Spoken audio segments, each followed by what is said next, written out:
an exciting book that we're working on right now and reading through. And we actually have the author of that book with us today. The book is Walking with My Angels. Thank you, Jean. And our author is Keith Leon S. Hi, Keith, and welcome.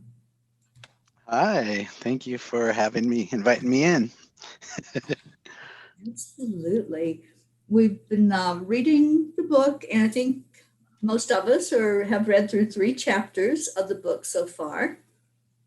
Okay. Yeah, I'm excited about it. I've loved this book since the minute I found it, which was, I think, a couple of months ago. And so we're just excited about you coming in and sharing with us. And just to introduce you to everyone that's here, we have Jean, who's in Texas, Hello. Hi, Jean. Suzanne in Pennsylvania, Hi. Stacy's in Florida, Christina's in Florida, me too. Michigan, and Mary Hi, Lou, I'm Christina. not sure where you are, honey. I'm in a little town in Massachusetts, right below Vermont, Keith. In All Cheshire. right. Yeah. It's called Cheshire, like Cheshire Cat. Yeah. I've driven through. Yeah. Yeah, I love it up there. Well, we come down here when it gets cold, like you're experiencing. We come down to Florida, so we're in Florida right now. I don't think you're too far away from Stacy right now, Keith. She's in New Smyrna. Okay. I'm in Melbourne Beach. Oh, yeah. Oh, you moved. We're in St. Augustine, I thought. Oh yeah, just for like 3 days, 4 days, we went there to just because everybody always was saying, "Have you been to St. Augustine? Have you been to St. Augustine?" And we hadn't, and but so many people said it that we were like, "Okay, mental note: next time we go down to Florida, do that." So when we drove into Florida, we just went straight there and enjoyed being there for a while, and before we started looking for where we were going to land. Right. So 3 chapters in, where does that put you in, like high school or? A little after high school. Yeah. Okay. All right. So it's still in the yuck. Well, I just want to share, I love your stories about the family and your experiences growing up. And I love your cheeky mom. Yeah, she was wacky. And such a great teacher in a lot in the ways that I didn't want to be.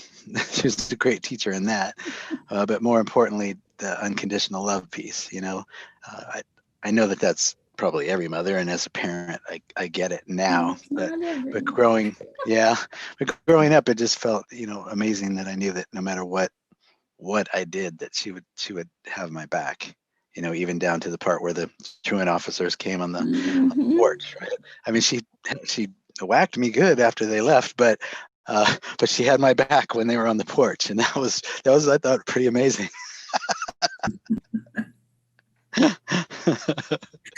I'm still laughing about the turn the other cheek and then kick his ass. Yeah, I know. And then my vice principal going, "I don't think that's what Jesus meant." So, I know we're not supposed to talk about religion, but I'm pretty sure he meant more than once. Yeah, so she had a pretty interesting take on some things, that's for sure. Yeah. I found it very relatable. I think middle school is difficult for all of us in the finest circumstances of life, Yeah. where you're either bullied or you're the bully or you're an observer of that, it was very relatable to hear, what you experience. And the way that you wrote it, Keith, was brought you right into the story. I feel like I know you now. Yeah. Well, when you finish this book, you'll literally know everything. There'll be nothing that you don't know about it. And because it is the most vulnerable piece I've ever written. And I'm always vulnerable in my books, but never to the extent of sharing some of my deepest, darkest, times and things that I've done. And I remember I did one of the things I teach when I wrote this book was, it poured through in a very short amount of time. It was actually 3 books that I wrote in the 9 days, and then it got whittled down into one good sized book instead of 3 small books. But I was going round the clock. So when I say 9 days, I meant 9 days. Like I barely slept at all that whole time, because I was either speaking and having Dragon Naturally Speak type, or I was typing, and then when I cramp up, then I'd jump in the car, drive down to the river, and then talk really softly into my phone and rest my voice, because it was tired from speaking and my arm was hurting. So it was like whispering and then sending the email to myself with just a piece at a time. And so so it really was just pouring through and catching it, and then later sorting it out and letting the editors take it and turn it into a book. So it's an interesting process, and that's why I have been called a great storyteller in the past, that I have a way of telling the stories. And because I've literally, even when I was writing, I felt like I was speaking it, because my fingers were typing at warp speed. Like I was just channeling it, basically, remembering, but channeling through. And up until the time I sat down to write the book, I could remember pieces and some of the metaphors that I was taught and certain bits and pieces, but I didn't remember the conversations the way that I write them in the book, where it was like he said, and then I said, and then he said, and then I said, and he said, and then she said, and I said, like the verbatim word for word. I didn't remember all of that until I sat down to write, and then it was just pouring through. So it was an amazing experience of me getting to relive all of this again, because a lot of those pieces I did not remember till I sat down to write this book. So I got to experience my time with my angel that came to me in the flesh again, and learn all of the lessons again, and experience how I felt when that happened again. So it was really an amazing process, very, very cathartic, and came out on the other side with fresh perspective on all the lessons and things I had even missed at that time when I was in my early 20s. I would type it, and as I read it, I was like, oh, right? Like getting it on another level that I didn't even get it back then when I was experiencing it. So just an amazing experience, and I can't wait till you get to the part where I meet my angel who came to me in the flesh in my early 20s. That's like my favorite section of the book, and it's really only a piece of it, because it was year to year and a half that he spent with me. So I just I had to condense it. And then how many of you read Way of the Peaceful Warrior? Have you read that book? Love Anybody? that book.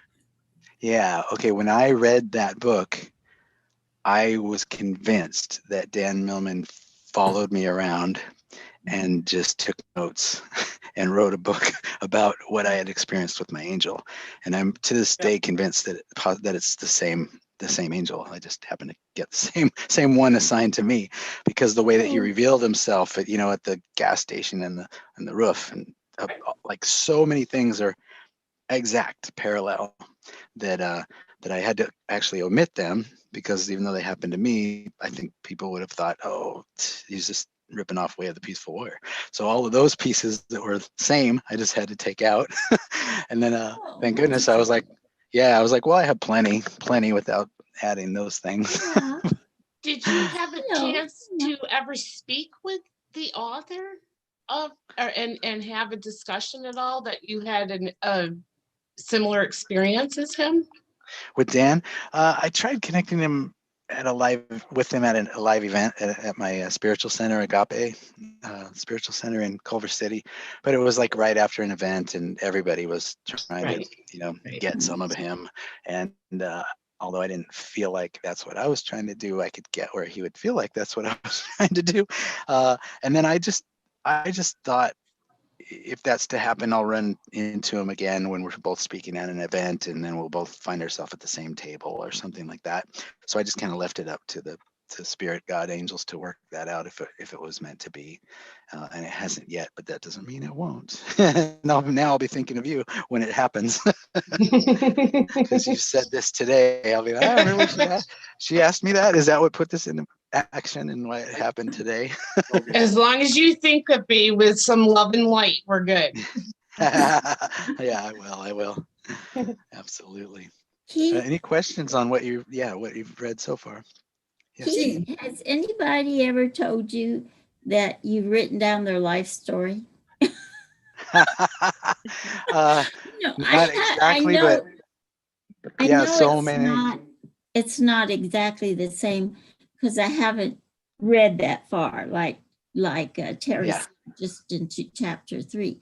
But your early life could be my early life. Mhm. You know, I grew up in Segundo Barrio, which here in El Paso means second ward, because years ago when it started, the first ward was where the rich people lived, and the second ward is where the poor people lived. You know, kind of the other side of the track in most Yeah.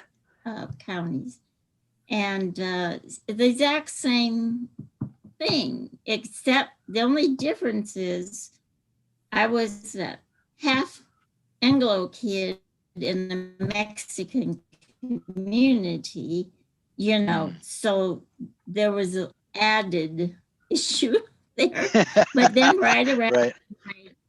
my teen years, when about high school, my mother decided she wanted me out of there because of the gangs and the influence, everything. And so she moved to a better neighborhood and wound up going to a school that had an awful lot of rich kids in it. And I was so out of place. And, so I mean, as far as Wow. so I've got even to the part, well, it's not quite the same of your seeing your little girl, your wife, future wife there. I didn't see my future husband, but I was told who he was going to be. So a little later on in life, after I worked a while and went to college, when he walked in, I knew who he was because I had already been told that I was going to marry him. So, so I mean, it's like, okay, he's written my life so far. Let's see what goes on in the next chapters. So it's really, really, I love it. It's really, and it brought back so many memories, so much stuff that I had put away, and now it's kind of fun to examine it again in a better perspective. So thank you for that. You're welcome. Yeah, that's amazing. That's like very, very, very, very similar, right? So many things in common. So that'll be great to see when it takes a turn and goes another way, or if it continues, like how long it continues to do that. Because it's just brings up so many pieces. We all are one pretending to be separate, right? There's that, or we're all connected in some way. And isn't it interesting how we think that our story is so unique, and that all those things only happen to us, and we can take things and internalize them and make up a story about them thinking it was only us, and then come to find out, you read somebody's book and go, wait a minute, they experienced all this too. Okay, let's see how they ended up. Where did they take it? Well, I think a lot of people may carry shame along with that. And you're helping, to hear someone else's perspective and go, like you just said, oh my gosh, somebody else has had this happen to. It frees up that shame. Like it's, no, this isn't something to be shameful of. This is something that happens a lot more. And actually, that's the whole story with the whole living with a mental illness as a child, from a child's perspective. I think everyone should read that if they haven't experienced what it is like to have that as a child. I have a person in my life that had shared her story about being a child of a paranoid schizophrenic, and how that was, and where they wound up in a cult, like a serious cult like situation.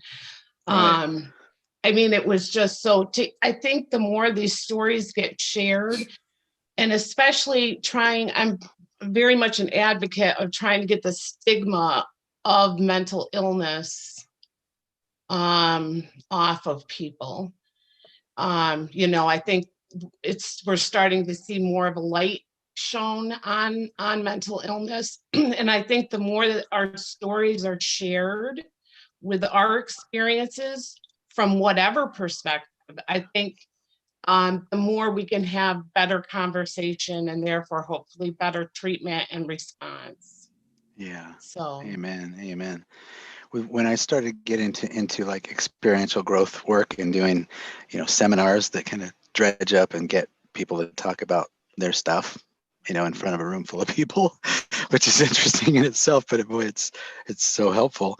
The more I did those kind of workshops and assisted in them and then ended up facilitating those workshops, the more I realized that the phrase we're more alike than we are different is like there are no truer words have been spoken. It's absolutely so mind-blowing how many women have experienced abuse, from men. Like my sister, was raped when I was young, and so there was a light shined on it for me at a young age, but it's not something anybody talked about. And so I thought that was a small percentage, that there was only, this many men that are that awful, you know what I mean? And then to get into those rooms and then, oh, so you feel judged because that happened to you? How many women has it happened to you? And how many hands went up over and over again? I was just like, no, this is not okay. What can I do to be part of the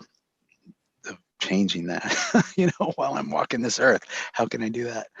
And because that's always been my focus, just the way that I am with women is different.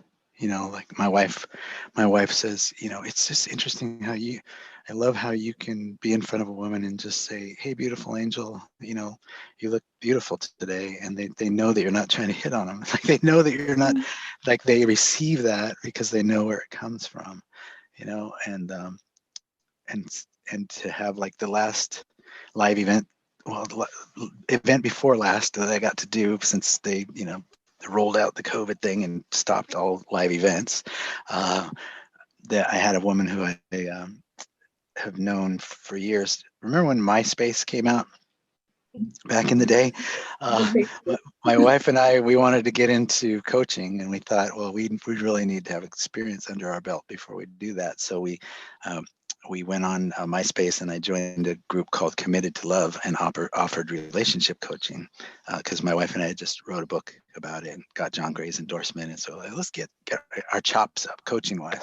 So I put it out there, and I helped a lot of people with stuff and relationship things. And I met this woman over online, and so I supported her through some stuff, and then we stayed in touch. Then it went to Facebook, and we stayed in touch. And then I came to Florida, and she was like, hey, I'm in Florida. And I was speaking at a spiritual center. So she came and watched me speak and sing. And then we went out after, and with my wife and her and some other friends. And we went out, and she showed me this place where you can walk around with the swamp and alligators and the trees. And it was like, like, it was like the coolest experience that I hadn't had yet. And we really got to connect. So still keeping in touch and talking to each other online and on the phone. And then the event before last, she came to my event. And then at the end of the event, she stood in front of me and said, I don't know if I've ever shared this with you, but, and there was a time when her mother passed away as well. And I went to her mother's service. I sang at her mother's funeral service, supported her through that. And the strangest thing happened. The reverend who was doing the service actually asked me if I would pray us in before the service.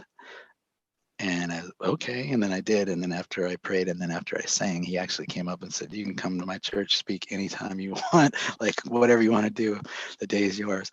So now we flash forward to that event, and she's standing in front of me and tears are coming down her face. And she said, I don't think I've ever shared this with you, but you've been a mentor, you've been a brother, you've been father, you've been all of those things to me. And you were the first man ever in my life that didn't try to take advantage of me.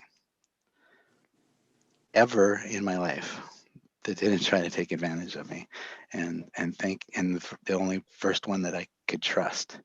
And because of you, then I realized that all men aren't bad, which then led me to at least have the faith that I could meet good ones, which meant that the wall came down a little bit, and I still had great discernment because what you taught me about following my inner guidance and all of those things. But I have met some great men, didn't end up in a relationship with, but at least I have as good friends now, and that like it would not have happened. And I thought, wow, well, to this woman, I made a difference. You know, I am doing what, you know, I wanted to do in that arena. And how many haven't shared that with me that I've connected with over the years? You know, there has to be more than just the one. And that's the beauty about being in the position that I'm in as a speaker and being an author. You know, I do get the feedback that I make a difference in people's lives, but so many people don't get that feedback. And that's why the end of every time that I speak, I always do this when people say, what do you want to leave people with? It's like, you make a difference. That's what I want you to know. Like, whether you even know it or not, you're making a difference in this world, and people forget to tell us because they think we already know. So for everybody that forgot to ever tell you that you make a difference, I want to tell you for them, you do. And so I've been ending every talk, every TV show, every radio interview since I got on them with that same thing, because I just want everyone to know that, you know, we're all making a profound difference, whether people remember to tell us or not, just by being who we are. You don't even have to do anything. You know, smiling and saying hello to somebody in the elevator or walking by, you could have saved their life that day. You wouldn't know that. You know. Absolutely. Yeah. Absolutely. And ultimately, the message at my live events that come from this book is people tend to think that I'm special because I had these experiences that they read in the book, and it's like, I think the only difference between me and a lot of people is that I actually did what I teach, which is sit, ask, and listen. And listen's the most important thing. I realized at one point, when I ask a question of God, Spirit, Universe, I need to wait until I receive the answer to that one question that I asked before I move on to the next. And when I put that focus, and when the answer comes, I actually see it instead of it whizzing by, and I didn't even notice it. And so I teach everybody, you know, I am no guru. You're the one. You're the one. And every answer that you need is right inside of you. And you need to only sit, ask, and listen long enough to receive the answer. And if there was a difference between me and a lot of people, that was probably it. I sit longer. I focus longer. And that's really it.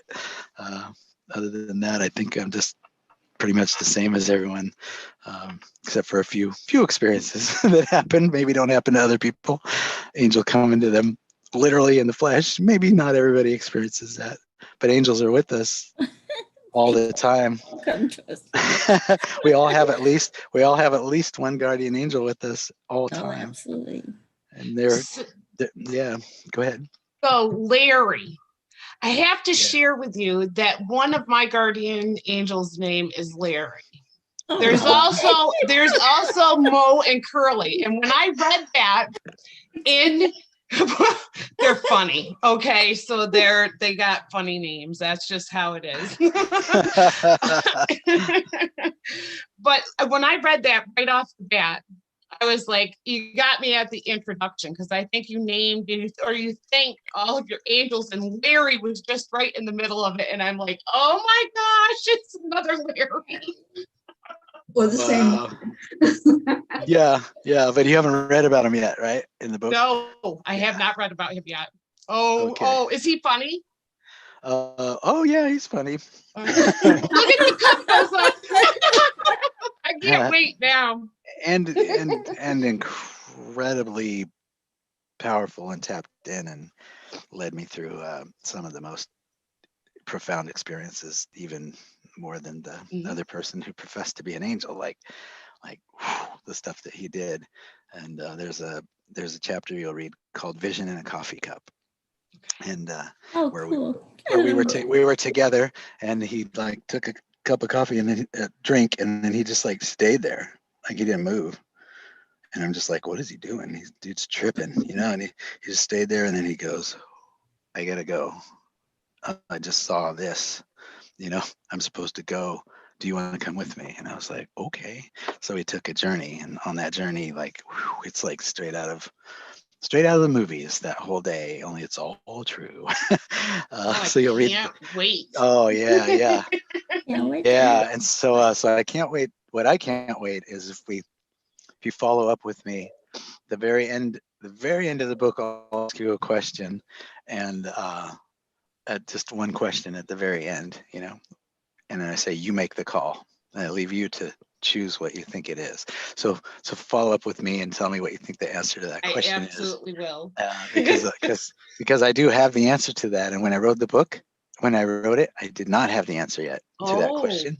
I had it for me, what I thought was the answer. And that's why I say, there's no right or wrong answer to this question. It's whatever you think, and that's what it is, as I had no proof otherwise. But now I actually do have a very specific answer to the question, and I don't want to blow it for you. Well, Keith, Awesome. you're welcome to come anytime over these next few weeks. We're going to be studying the book and discussing it, and you're more than welcome to come in. Yeah, it'd be fun to connect when you've when you've closed it. Our answers to the question. That could be our last meeting about the book. Yeah. So as you read it, just start writing down the questions that come up, because I think a lot of people, from the bullet points on the back that we wrote, I think people thought that there would be more. It's more of a self-help kind of book, but it really is an autobiography. You're noticing, and then I cross that line once in a while, and then ask you a question. Right? Ask you questions to have you ponder, and then do start to notice that you do that. I like it. Actually started writing the questions down, like on page 26. Do you have advice for others, and do you fear? Have you had a near death?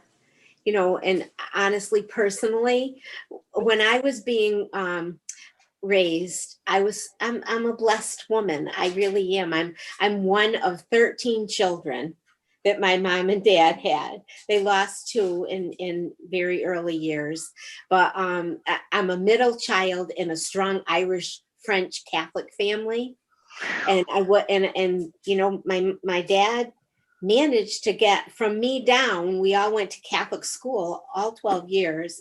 And so I was taught about guardian angels. And in 7th grade, we named our guardian angel, and we learned the angel of God prayer, interceding for guide and rule and guard me. And I held her close to my heart. I've always had a connection with angels, but I never experienced my angel. I named my angel Geo. Tina said, her name's, I never knew that. That's funny. The 3 musketeers there, but named Geo because I wasn't doing well in geography. And so, I asked them to guide and guard. So I thought, well, maybe they'll make my brain connect better with these 50 questions that I had to memorize that I couldn't. Wow. So I always felt close to the angels, and I have them all over my house with images, to remind me that they're with me in case I forget. Not that I do, but I had an experience. Can I share it now, or is this okay? Sure. I lived in a house, and it was a beautiful, beautiful house, and I didn't like it. It was way above my price range growing up. And I always wondered, what am I doing here, and why am I here? Well, one day I was decorating, putting up garland outside the house. Nobody was home but me, and I had taken a kitchen chair and put it on the step.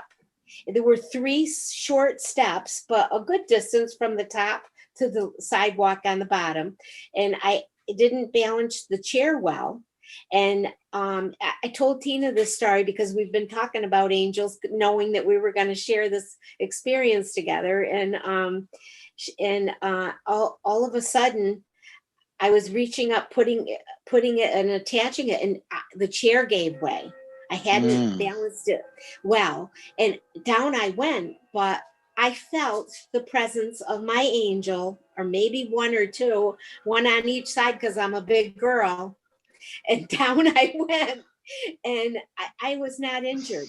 And I had a true sense that they were there protecting me from that harmful thing. I could have banged my head. I could have broken a bone or something. And I was uninjured. And it was such a gift to me over all those years, because I think I was probably in my 50s at that time. And I didn't get hurt. And finally I knew my angels, but I never really experienced that. And I'm a little jealous of you reading about all your angel experiences. You can converse with them and you felt their how blessed are you? That's so wonderful. Yeah. I guess that I didn't have anybody to tell me not to. My mom's friends tried by making fun of me about the gold thing, right? When buy gold, buy gold. But other than that, like at first my mom was like, "Oh, that's sweet." Like when I told her about the girl that was going to be my wife, she's like, "Oh, that's sweet." But after I started saying things that my angels shared with me, and then they all started coming true, then she was like, "What does your angel think about this?" And I think that's so powerful, because for me, I was learning intellectually, and I had an open mind and an open heart, and I wanted to believe, but you were doing it emotionally and spiritually. And I think I had to come to that in my growing process, that it's a combination of all of those things. Yeah. And I blame Willy Wonka and the Chocolate Factory because I just didn't have the belief. I just thought, I'm going to be poor forever and my mom's depressed and this is going to suck. I really did. I was like, this is going to be awful. And then I saw that movie and I wrapped up in it. And then at the end, he's like, did you hear about the boy that, grew up poor and this and that and the other? And he ended up living happily ever after. And I just went, wow, wow, is that available? Really? He was just really like, I wish. And then everything that he dreamed came true. So I was just like, I'm just going to start doing that. I'm going to start wishing. that's awesome. I just started wishing for things and then they started coming. So I was demonstrating the law of attraction, right? Now I know how to put words on things. I was demonstrating the law of attraction. I was proving what Jesus said over and over again. It happens as you believe it's done unto you. Pray believing that you have and you'll receive. Like I would just say it and believe that it was going to happen. And so it would. And I didn't have all the naysayer and the monkey mind coming in talking me out of that. And then once I started stringing together things and they happened, then my belief just got stronger and stronger. And so it's amazing, and all because of a movie that most people laughed at. That desire to share with others and bring others into, that's wonderful. I'm happy that I met you when I'm reading your book. Thank you. I want to ask you a question. Mm-hmm. As I said, our background is very similar. Well, I didn't have my parents. Our problem was alcoholism in our home, and severe alcoholism. Not my mom. My mom was like your mom, very unconditional. And you're blessed because you said that you were loved unconditionally. And my experience through life has been that doesn't always happen when you're a child. But anyway, what I want to ask you is, you did some pretty naughty things. Weren't you ever, because my relationship at that time with God and my angels and that was what saved me. But I felt too guilty to ever do anything naughty. I couldn't do any. There was one time that I did something naughty and I got caught immediately. I mean, immediately. I always did too. And, but you seem like you just kind of did a lot of stuff. Weren't you ever afraid to do them or felt a little guilty or something? Oh, I always felt guilty right after I did it. But, and I did always get caught. I mean, I threw the brick over the window. I got caught. I went, people's window across the way, got caught. And then I always had to make up for it. I always had to apologize and find a way to make it better. And that was the piece that my mom always made me make it better to that person. And that was a huge lesson, in my life, that even to this point, that I always, if I hurt somebody in any way, then it's like, what can I do to make that better? It's just the first reaction. But yeah, I did do naughty things. I had to do something to get mom's attention, I think. Because my sister was the queen of getting in trouble, and her and my sister fighting like cats and dogs 24/7. So it was like, just to get noticed for anything other than being her sweet little angel teddy bear. I think it was like, she felt like my job was just to provide love for her. And but that job got old, even as a kid. It's got to be more than this. So it was probably me pushing the boundaries to see, just to see something other than just always being her cuddle buddy, and the one that, she cried on, right? Held on to while she bawled all the time. So I was like, I don't want to, this can't, got to be more for me than just this. So I was just pushing the boundaries and dipping my toes in to see where was the balance between being my sister and then being this perfect little child that she thought I was, and put me on that pedestal. I'm sure it just had something to do with that, which I hadn't ever thought about that till you just asked me that question. I just wondered, because, that's what I was my mother's crutch too. I had a brother and a sister, but we were abused. That's another blessing you have. You weren't abused. We were. Not by my mother. So yeah, I feel like I have to say that in fairness to her. But because she was also, then I was a crutch. And it wasn't until I was an adult that I figured out that was not a healthy thing for me when I was little.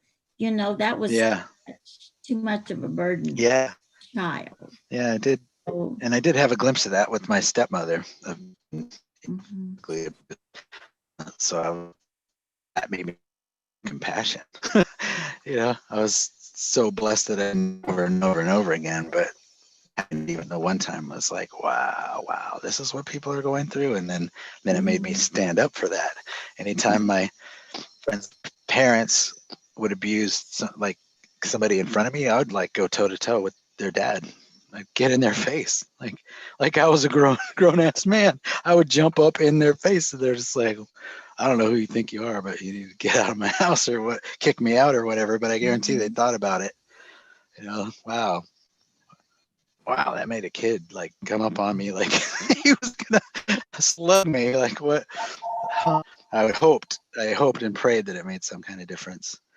And I don't know if I read about it in a book, but when I was really young. I must have been 12 or 13, and I went to a wedding, and people drink, and their true stuff comes out when they drink. And there was a couple that was fighting out front, kind of away from everybody at the party, and he was just being verbally abusive, and he raised a hand like he was going to hit her, and I did just that. I jumped in and said, "Oh, hell no, you're not doing that." And he was like, whoa, and then he looked at his hand, and he was, oh my God, I almost crossed the line, and sit down, and I sat him down. I sat in between, and I talked, and we had this long talk, and just basically facilitated a healing process, and then completely wakening him up to how he is when he drinks, because that came out, right? That's when he gets nasty. He's great until he lifts the bottle, and then he's mean to her. And so all this stuff came out, them communicating for once, and her saying things, and him receiving them, and having him hit him in the, he really, I felt like he really was was a good man. He had that thing, like he needs to not drink if he wants to be in a relationship, because that's when he'll cross the line, and you don't cross the line. And so they had this healing, and then towards the end they came up and said to my mom, like, that's a good kid, and she didn't have any idea why they said it. But I knew, like, today I made a difference, at this wedding. So I was kind of already doing the work, as a kid. Yeah. So it's amazing. That's These wonderful. things that I remember. It was just innate, I didn't have any tools to facilitate a process like that. I was just led and going by whatever I was prompted to say. Wonderful. Hearing you speak and getting to know you a bit better, I think you were shown early on a situation that could have made you bitter or better, one of the two.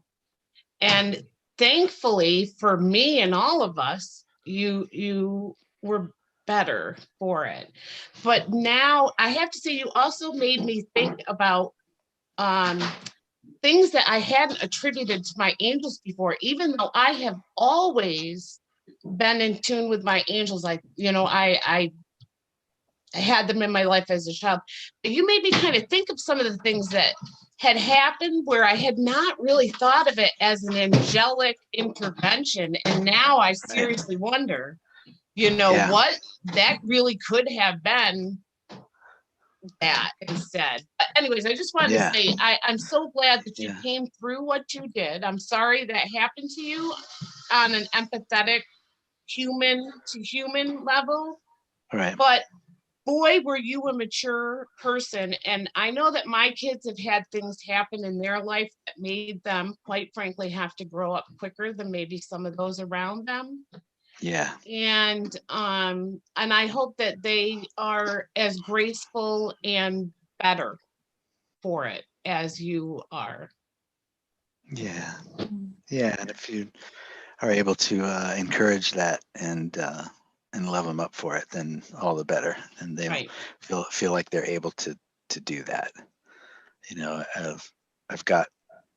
I've got to the point now where anything anybody says to me, my only response is thank you for caring enough to share that with me. And because I found that the things that hurt me the most were feedback, and when I looked at them a year later, I would look back at it and then I would see the blessing, and it's like, oh man, I want to see the blessing way faster than a year. And so I had an example. I was speaking at a spiritual center, and I got up and I got to the part where I was sharing, like, here are some things that you can do to kind of live a less toxic life, right? And so one of the things I said was turn off the news. And then I made a joke. I said turn off CNN, and then I said constantly negative news, right? And an acronym, constantly negative news. And everybody laughed, and I finished the talk, and then I came up, and the woman just laid into me and said, I don't appreciate you bringing your politics into your talk at church, And so I said, thank you for caring enough to share that with me. And I meant it. And so she was just like, didn't know how to react. So she was just like, I walked away going, thank you for caring enough to share it with me. And so I said, okay, remember that. So then I talked to everybody and signed the books and did the thing. And I came to my wife and I said, what did I say in my talk that could be any way construed as political? And then Mara said, well, you did say this thing about an acronym, that acronym, constantly negative news thing. And I said, oh, that makes sense. And so now I'm at a choice point. I could go, whatever on her, right? Or I could be right. It's funny, I'm going to keep it because it's funny. But what I got was, wow, I never want to say anything that would alienate anyone. Mm-hmm. And so if I got the feedback that alienated even one, what if there was 10 other people that didn't have the guts to come up and tell me that it pissed them off? And so all I have to do is never say it again. I'm good. So I just took that out of my talk, and then I just say, turn off the news. And that's it. I don't need to have a joke there. It wasn't a joke anyway. I was seriously offering some advice that I think would work. And so just that one tweak made it to where I get to the section, I get, now I feel comfortable about what I'm saying. And then if somebody finds another thing to come up, I'll just say what I always say. Thank you for caring enough to share that with me, because it always diffuses. It's funny, and I'm going to tell my husband later. Yeah. it has diffused so many times too, where I feel like they were combative, and they were wanting to be right, and they were like trying to start a fight. Right. And Some people come from that. There's not much more to say after someone says thank you for caring enough to share that with me, other than you're welcome. That's like there's nothing more to say. So it's like it's a winner, because it diffuses, and then I don't can't get caught up in trying to be right, because like every war has always been because of the right wrong game, and it's set up from the time that we're born and can watch TV and go to school, and it's all right wrong. If you have this, you'll be better. You got ring around the collar, making you wrong. And just like, if you have this car, you'll be great. And just it's all brainwashed, right wrong, and every war, everything negative, in my opinion, is about the right wrong game. And so the more that I can not try to be right about anything, the better and closer I feel that I am to the source from where we came and what breathes us. And so that's what I aspire to be, is like never trying to be right about anything. So at the beginning of all of my talks, I'll just say, just want you to know, in the next however long this event is, I will say things, and if it applies to you and you can use it, keep it. If not, I put a trash can right by the door. Throw it away on your way out, because I have zero attachment to being right about anything that I'm sharing with you.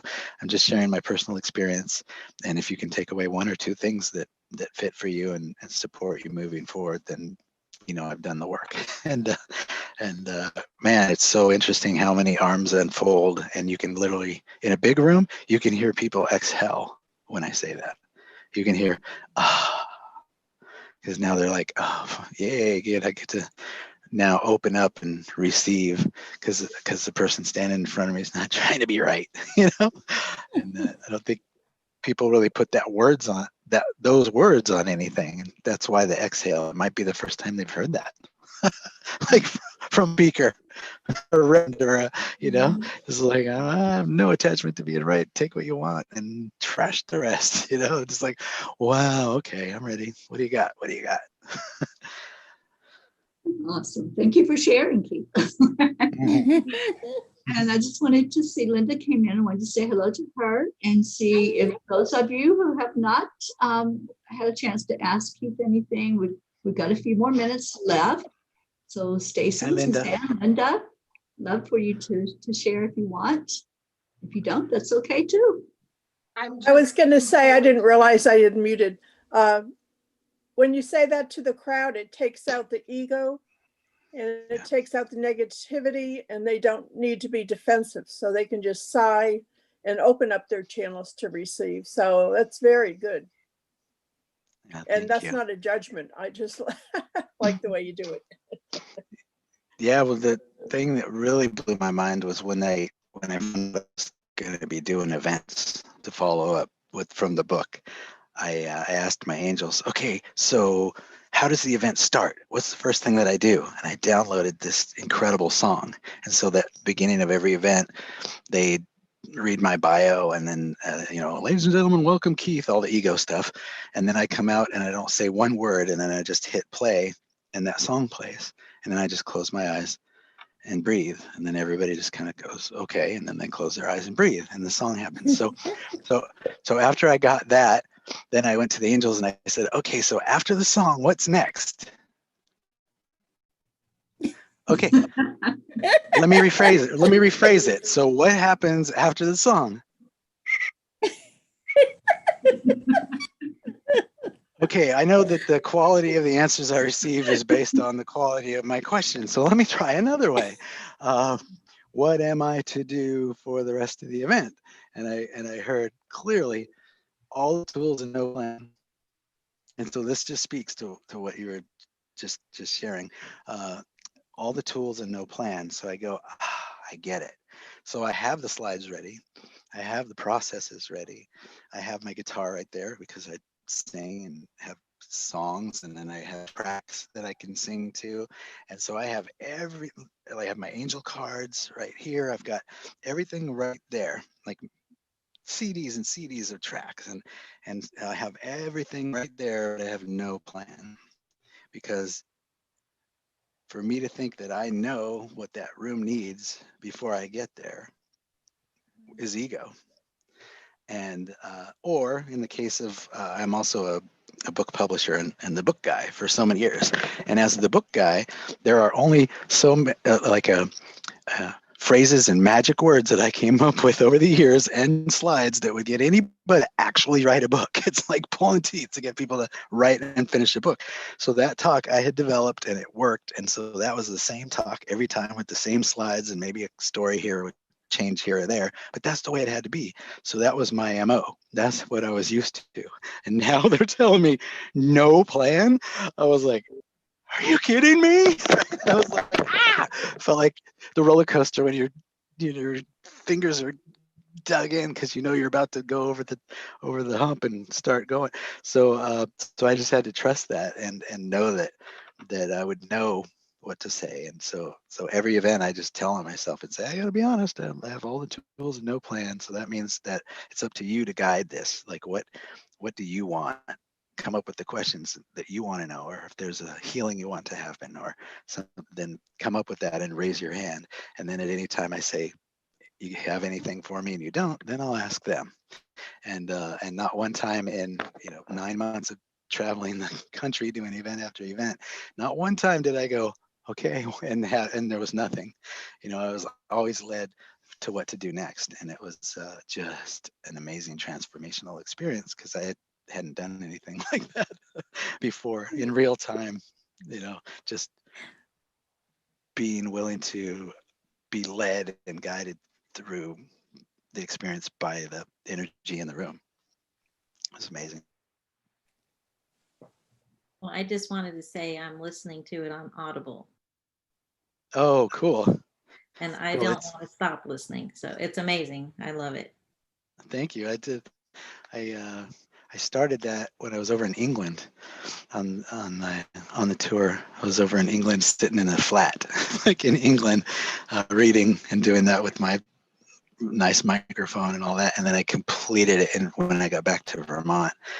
But for some reason, when they just decided to do road work about a mile away, and the microphone was picking up it was a mile away, but the microphone's so good it was picking it up. So I actually had to go find a studio in Vermont and go and just say, can I read this thing in your professional studio? And so I finished it there. So once in a while you'll hear a truck go in the background. That's when I'm in Vermont. That's great. I'm glad you're doing the Audible. So glad I did that now because I know that you're listening. Yeah, It was you did a great lot job. to read that whole book. I like to read, but I also like to listen when I'm in the car. Yeah, and Casey, you have to usually drive to work, so that's a great way to yeah, spend that and time on the road. Mhm. when I decided, okay, I'm doing a book, and then I'm doing a Kindle, and then I did a home study course, and then I wanted to do the angel cards, and then I wanted to do angel like greeting card, with the angel on the front, you could fill it out. And then I wanted to do this, and I wanted to do this, and then I wrote and recorded a CD, and then I realized I had this much time to do it in. So it's like my brain was, ooh, have somebody else read it, but I was like, I can't. There's nobody else that would be able to read it the way that I would tell it, and so I had to carve in the time to do that as well. So what I was able to get done in a very short amount of time, even that is proof of angel. It really is. Definitely. Yeah, I'm really enjoying it. You did an amazing job. The stories I can relate to them as well. Thank So you. it is like listening to my childhood. That's amazing. Thank you for sharing that. Anybody else before we end today? I just want to thank you, Keith. I am so grateful to Ken Roshan. Ken had messaged me one day and he's like, I want you to meet this guy. I think you all have a lot in common. So when I talked to Keith and then started reading the book, I'm going, this guy wrote my life. So I'm just very grateful to Ken for setting that up, and you're here with us. Yeah. So connect with me when you know when you'll be finishing it, and then I'll come back, and that'll be fun. That'll be a lot of fun, because I've only got to speak to really one person at a time that has completed it. So to be with all of you and receive that, and what you received, and the questions, just know what questions you would have was going to be amazing for me. That'll be a great process for me. Absolutely. So we got our work to do, ladies. We gotta come up with that perfect answer. Perfect for us. Yeah. And Mary Lou's got hers. Tina's got hers. Suzanne, do you have the book? Suzanne's got it. I think, Linda, you said you'd received it. I received it and read the whole thing, and I love it. All right. And they have to buy a copy. She's an overachiever.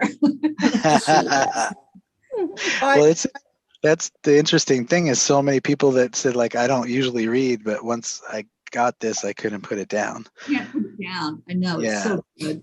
And that was one of the things that I didn't say yet, is that, there was a promise about this book, and that was that anybody that held it in their hands would be raised to their next level of vibration.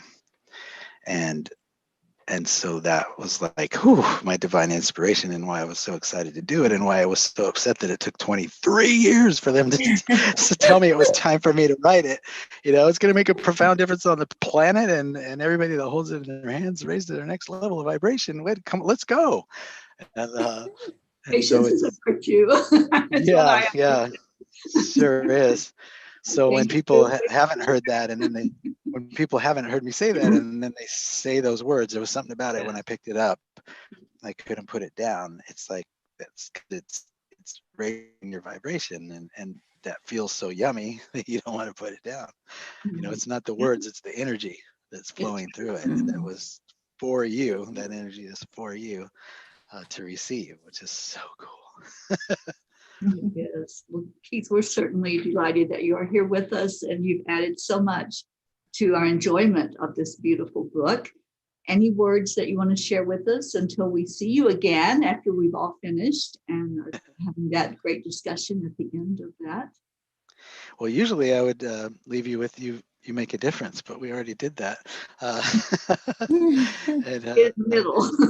Yeah, except for I think Linda may have missed it. So you make a difference on this planet. I just want you to know that. So for now, I would say I would leave you with love is the answer to every question.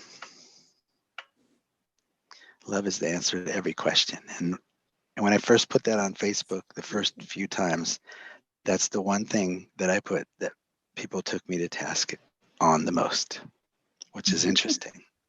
Love doesn't pay the bills. I'm going to maintain that it does. And love doesn't this, love doesn't that. If God is love, how could God do that? And everyone, I was like, well, I have the answer, but I would suggest you to turn within and see what comes up for you. So I truly believe that. And so that's what I would live with.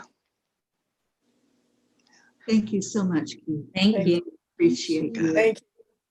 Yeah, thank you. Thank you.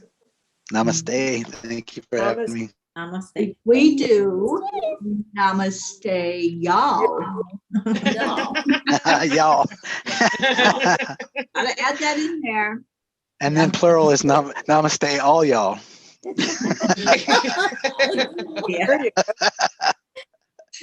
go. thank you so much. And ladies, I love you all so much. And everyone that's watching, come on here with us every Wednesday at 1 o'clock Eastern and have as much fun as we're having. It's really a great time together here on the Soul Food Book Club. We'll see you next week and have a beautiful, beautiful rest of your day. Keith, thank you again. Much love to you. Bye, Take care. everybody.